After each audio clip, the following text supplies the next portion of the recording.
E aí, como é que vocês estão? Estão bem? A gente também, e a gente tá de cenário novo, olha lá. Cenário novo, diretor novo no pedaço. E esse cara é de um lugar que normalmente eles falam por lá, Modorosha. Você sabe quem é? É da grande Rússia.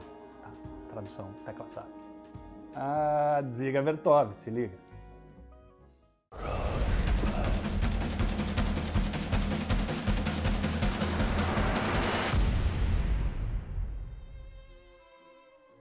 Nascido em 1896, Dziga Vertov, nascido com o nome de Davy Abelevich Kaufman, foi um diretor, roteirista e teórico do documentário e um dos criadores de sua linguagem. Inspirado pelas ideias de revolução, Vertov ficou conhecido como um dos maiores inovadores e experimentadores da história do cinema.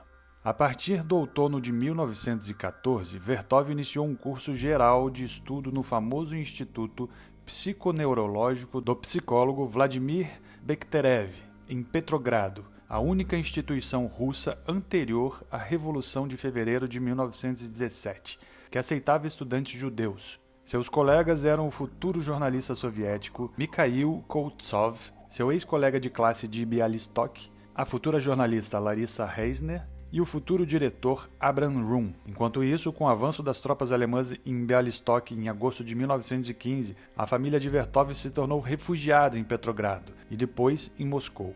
Vertov foi recrutado em uma seção musical especial em uma academia militar em Chuguev, perto de Kharkov, na Ucrânia, no início de outono de 1916, e nunca retornou aos seus estudos no Instituto Psiconeurológico. Ele permaneceu na academia até a Revolução de Fevereiro, após a qual ele partiu para Moscou, a cidade que seria sua base pelo resto da sua vida. Ele adotou seu pseudônimo por volta de 1918. Vertov é um neologismo futurista derivado do verbo russo vertitsa, para girar, e dziga é a palavra ucraniana para um peão, embora ele tenha assinado seus poemas dessa forma desde pelo menos 1915. Como adulto, ele foi formalmente chamado de Denis Arkedevich Vertov. E esse tipo de russificação do nome era típica dos jovens membros do meio judeu russo em que ele cresceu. Vertov, frustrado com a ausência de meios adequados para a gravação de som, mudou para o cinema. Como ele refletiu: uma vez, na primavera de 1918, retornando de uma estação de trem, lá permaneceu em meus ouvidos os sons do trem partindo. Alguém jurando, um beijo, a exclamação de alguém, risadas, um assovio, vozes, o toque do sino da estação, o sopro da locomotiva, sussurros, choros, despedidas, e eu pensei para mim mesmo enquanto caminhava: eu preciso pegar um equipamento que não descreveria, mas vai gravar, fotografar esses sons, senão é impossível organizá-los e editá-los. Eles passam correndo com o tempo. A câmera de filmagem, talvez, registrar o visível. Organizar não o audível, mas o mundo visível. Talvez essa seja a maneira? No final de 1918, Vertov havia assumido a responsabilidade administrativa pela primeira série de noticiários soviéticos. Kino Nedelia, a Semana de Cinema, 43 edições entre maio de 1918 e junho de 1919. Em 1920 e 1921 participou como administrador, programador e apresentador de filmes do trem Agitprop, da Revolução de Outubro, um dos vários trens que passaram por territórios recentemente capturados pelo Exército Vermelho durante a Guerra Civil, propagandeando para o novo regime e muitas vezes carregando vários representantes de alto nível desse regime a bordo. Durante esse período, ele fez o conhecimento de muitas figuras que desempenhariam papéis importantes no cinema soviético, incluindo o ator e diretor Vladimir Gardin, o diretor e pedagogo Lev Kuleshov e os cinegrafistas Eduard Tissé e Alexander Levitsky. Em 1922, ele era um dos responsáveis pela produção de noticiários no Estúdio de Cinema de Moscou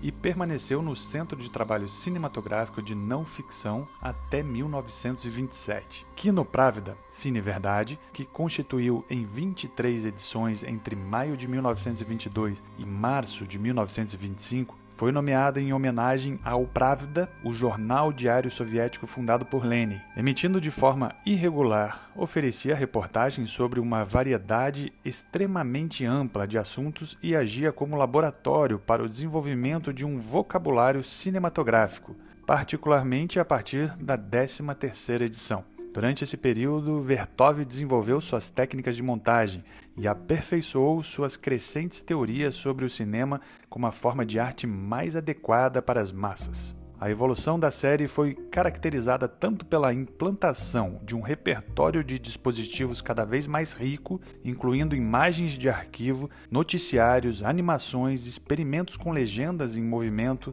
encenações e, ao contrário dos princípios declarados por Vertov, sequências encenadas. E por aumentar a unidade estrutural e temática, a série culminou em tratamentos inventivos de temas isolados, como a organização de jovens pioneiros ou a visita de um camponês à cidade. O uso da câmera escondida foi adotado pelo Kinox, o Conselho dos Três, em 1923 ou 1924, possivelmente em grande parte como resultado da experiência de filmagem de Mikhail Kaufman, já que Vertov era principalmente um editor, não um cinegrafista. Seu próximo grande trabalho, o documentário silencioso e vanguardista Um Homem com uma Câmera, expandiu os limites da linguagem visual cinematográfica e abriu o mundo do cinema. Numa época em que o cinema soviético era fundamental na comunicação da propaganda do Estado, Dziga Vertov, diretor do filme, experimentou técnicas de edição e decisões estilísticas como a forma de livrar o cinema de seus elementos, chamado por ele mesmo de burgueses. Feito em 1929, o filme é agora universalmente reverenciado. O filme surgiu do movimento de arte construtivista do início do século XX. Essa escola de pensamento acreditava que a arte deveria refletir um mundo moderno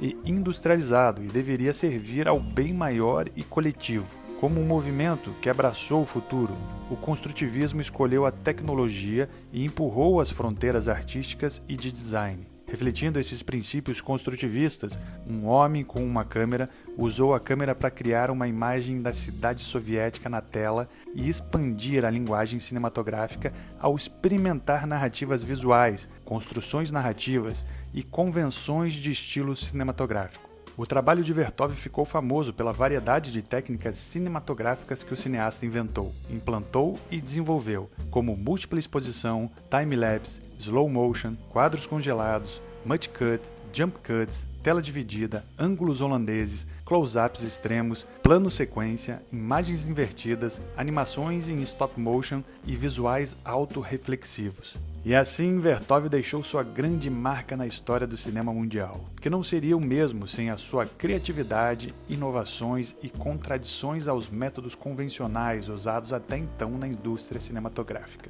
Esse é Dziga Vertov.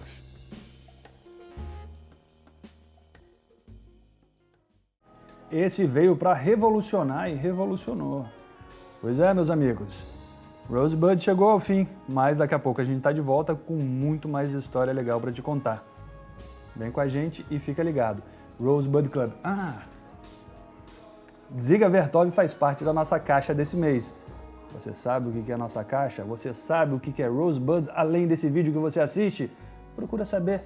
www.rosebudclub.com.br. A gente tá te esperando. Like, a gente recomenda e você curte.